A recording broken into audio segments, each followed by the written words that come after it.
They want full-blown obscenity at all times, in all places, without restriction, and it's a normalization of pedophilia, and to see it in writing here as part of their goals is actually, really important for people who care about protecting children's innocence and people who care about just protecting a decent, classy society, which is and a godly society, which we have come so far from. Break down cultural standards of morality by promoting pornography and obscenity in books, magazines, motion pictures, radio, and TV. So that's just two, but that followed the last one that Lady was talking about.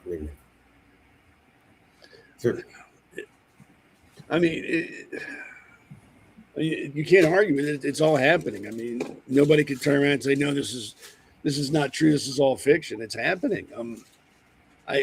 The sad part is most people see it and just don't care. It's not affecting me, so I'm not concerned about it. I'm not an historian by any stretch, but I do know looking at this, there are definite parallels to the fall of Rome.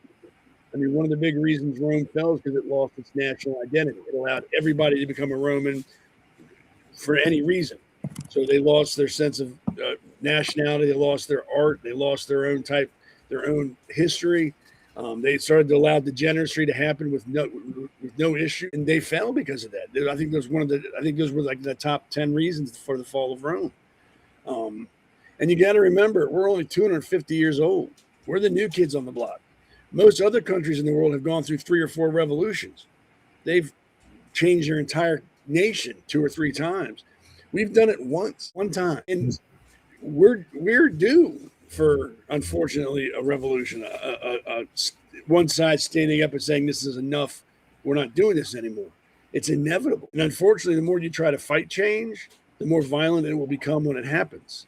Like what Alana said, it's going to be violent because rather than hitting it head on right now, we're just ignoring it. And when we realize it, it's going to be like, holy crap.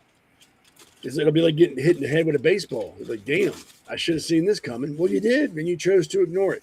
Now it's at your doorstep. Now you either act or it takes you over.